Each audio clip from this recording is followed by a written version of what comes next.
আমি আপনাদের সাথে যে বইটা শেয়ার করছি তার নাম হচ্ছে 'মিশরের স্বপ্ন আর স্বপ্নের মিশর'।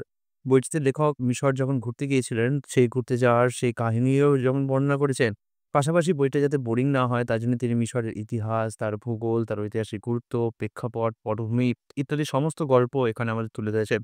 বইটা পড়তে যে সুন্দর, সুন্দর ছবিগুলো তিনি দিয়েছেন, যদিও তার স্ট্যান্ডার্ড অতটা হাই কোয়ালিটির নয়।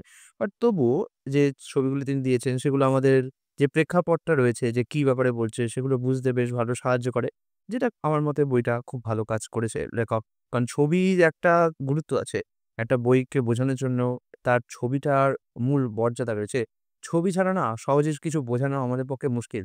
যেমন এই যে টাওয়ারটা, এই টাওয়ারটা ছবি দেখলে আমি যত সহজে এটা বুঝতে পারবো, ততটা যদি আমাকে ভাষায় প্রকাশ করতে হতো তাহলে অনেক সময় লেগে যেত। আরেকটা জিনিস এই বইটা আমার খুব ভালো লেগেছে। বইটার মধ্যে লেখক না ইতিহাস প্রচুর ঢুকিয়েছেন। যে এই দেখুন এখানে টলেমির কথা রয়েছে, তার জলে ডুবে মৃত্যুর কথা, কিসে মৃত্যু তার চিরকাল রহস্যে ঢাকা, ৪৭ খ্রিস্টপূর্বে ক্লিওপেট্রা তার ছোট ভাই চতুর্দশ টলেমিকে বিয়ে করার পর ২ মাসের জন্য সিজারের সঙ্গে নীলনদ ভ্রমণে দেনদারাতে যান। তার মানে এই বইটার মধ্যে যদি আপনি পড়েন যে শুধু এমন না যে আপনি ট্রাভেল করছেন, বরঞ্চ মনে হবে যে লেখক যেন একটা গাইডের মতো ভূমিকা নিয়েছে এবং আপনার পাশে আপনাকে যেমন যিনি জায়গাটা ঘোরাচ্ছেও, গাইড কি করে? জায়গাটা ঘোরায় পাশাপাশি সেখানকার ইতিহাস, ভূগোল, বৈচিত্র্য, লোকসংস্কৃতি নানান হ্যাড্ডা-ব্যাড্ডা জিনিস আপনাকে বলে।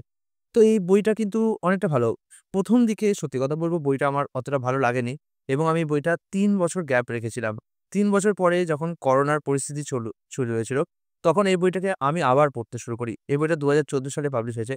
আমি এই বইটা কিনেছিলাম মনে হয় ২০১৬ কি ১৭ র দিকে এবং আমি এই বইটা প্রায় ১ বছর, ২ বছর, ৩ বছর, ৪ বছর ফেলে রেখেছিলাম। হ্যাঁ, ৪ বছর ফেলে রেখেছিলাম। তা কোভিডের সময় তখন আর কিছু তেমন তো ছিল না। তো বই-টই পড়া শুরু করেছিলাম। তো আমি একটা জিনিস খেয়াল করলাম যে আমার না মেন্টালিটা একটু শিফট হয়ে গিয়েছে। মানে কি বলবো?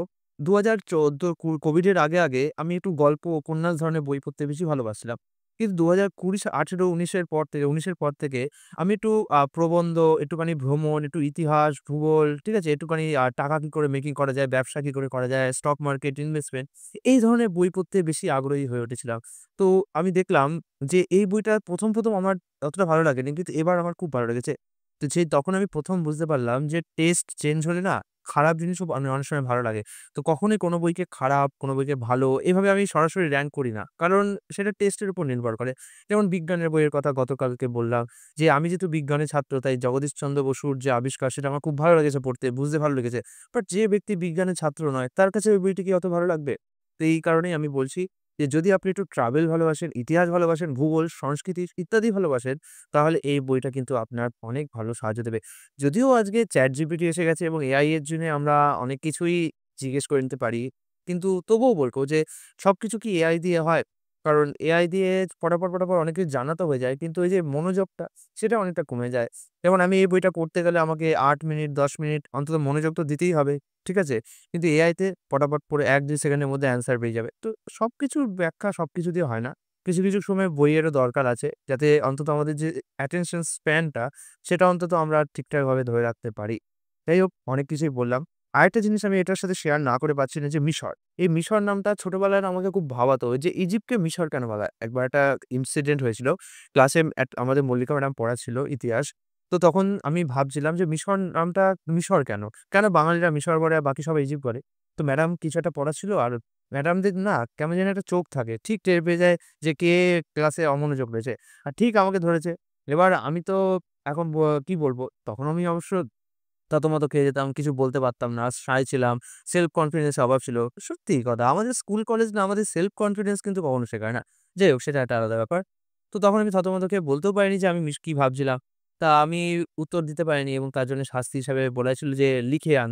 যে আমাদের ম্যাডামটা একটু অন্যরকম শাস্তি দিত। কান ধরে দাঁড়ানো এইসব শাস্তি না। কি হতো কোনো একটা পড়া খাতা কোনো একটা চ্যাপ্টারে পুরো চ্যাপ্টারটাকে পুরো লিখে আনতে হবে ২ বার ৩ বার। ঠিক আছে? টিফিনের যে স্কুল ছুটির মধ্যে। বাট আমিও ছিলাম হচ্ছে একটুখানি কি বলবো? শাই ছিলাম, লাজুক ছিলাম।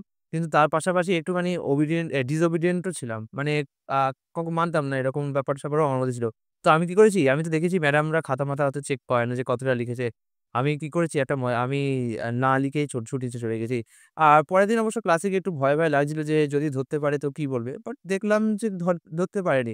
মানে ম্যাডামরাও ওই শাস্তি দেওয়ার পর ভুলে যেত যে কি করেছে না করেছে। ঠিক আছে? যাই হোক সেটা একটা ফানি মজাদার একটা ইনসিডেন্ট আমার মনে পড়ল তাই আপনাদের বললাম। আর এখানে কিছু সেরকম বলার মতো পাচ্ছি না। ঠিক আছে? তাই বইটা বন্ধ করলাম। কেমন লাগলো নিচে মন্তব্য করলে অত্যন্ত খুশি হব।